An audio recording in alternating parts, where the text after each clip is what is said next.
நாம இன்னைக்கு ரொம்ப இன்ட்ரஸ்டிங்கான ஒரு விஷயத்த பத்தி பேசப் போறோம். அதாவது காலங்கள் கடந்து நாளடைவுல அன்றாட வாழ்க்கையில் நம்ம எல்லாரும் சந்திக்கக்கூடிய ஒரு விவாதம். அதாவது மென் வெர்சஸ் விமென். ஆண்கள் சிறந்தவர்களா? பெண்கள் சிறந்தவர்களா? இதற்கான விடை என்ன? இத பத்தி தான் நம்ம பேசப் போறோம். இந்த கொஸ்டின நம்ம ஜெனரலா வச்சோம்னா, பெண்ணியம் பேசுறவங்க, விமன் எம்பவர்மென்ட் பத்தி பேசுறவங்க சொல்லக்கூடிய கருத்து என்னன்னா, ஆண்களும், பெண்களும் சமமானவர்கள். இவங்களுக்கு ஈக்குவலான ஆப்பர்ச்சுனிட்டீஸ குடுக்கணும் அப்படின்றது தான் பெண்ணியம் பேசுறவங்களுடைய கருத்தாக இருக்குது. ஆனா, இந்த கருத்துக்கு நேர்மாறாக எதார்த்தமான உண்மை என்னன்னு பார்த்தீங்கன்னா, பெண்கள் தனித்துவமானவர்கள், ஆண்கள் தனித்துவமானவர்கள். அதனால தான் இவர்கள் தனித்தனியாக கடவுளால் படைக்கப்பட்டிருக்காங்க. இவங்களுக்குன்னு இருக்கக்கூடிய ரோல்ஸ் அண்ட் ரெஸ்பான்சிபிலிட்டீஸ் வேற. இவங்களுக்குன்னு இருக்கக்கூடிய உடல் அமைப்பு, மன ரீதியான விஷயங்களுடைய அமைப்பு எல்லாமே வேறையாக இருக்கு. ஆக்சுவலா சொல்ல போணும்னா, இவர்களுடைய உலகமே வேறு வேறாக இருக்குது. ஜான் கிரேங்கிறவர் அவருடைய பிரபலமான புத்தகத்துல men are from Mars, women are from Venus அப்படின்ற புத்தகத்துல எழுதுறாரு. இந்த 2 பேரும் ஆண்கள், பெண்கள் இவர்கள் 2 பேருமே வெவ்வேறு கிரகத்துல இருந்து வந்திருக்காங்க அப்படின்னு கற்பனை சார்ந்து எழுதுறாரு. சொல்லக்கூடிய விஷயம் என்னன்னு பார்த்தீங்கன்னா, பெண்களுடைய உடல் அமைப்பு, ஆண்களுடைய உடல் அமைப்பு, அவர்கள் உணர்ச்சி ரீதியாக சிந்திக்கக்கூடிய ஆற்றல்கள், உணர்ச்சிகளை எதிர்கொள்ளக்கூடிய ஆற்றல்கள் முற்றிலுமாக வெவ்வேறாக இருக்கிறது. ஆண்களுடைய எதிர்பார்ப்புகள் என்னங்கிற புரிதல் பெண்களுக்கு இல்ல.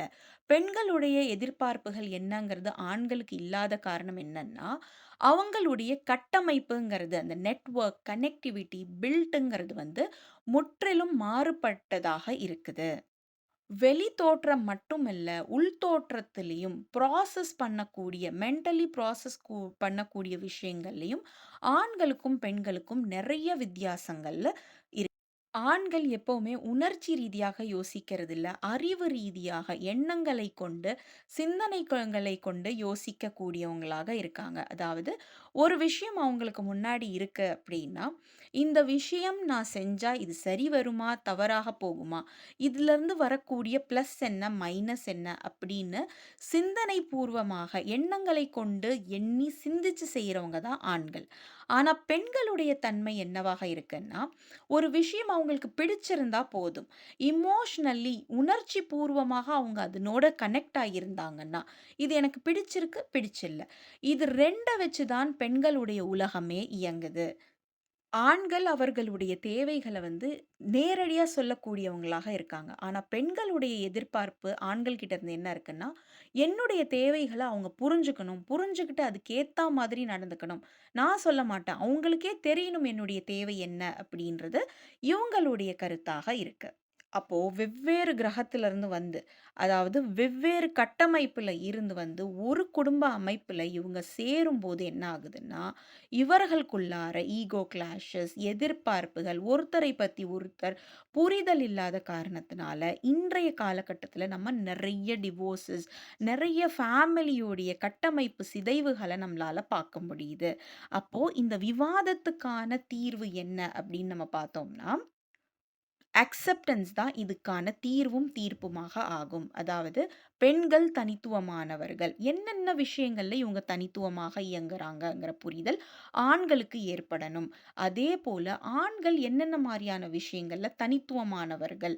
அவங்கள பத்தின புரிதல் பெண்களுக்கு ஏற்படணும்.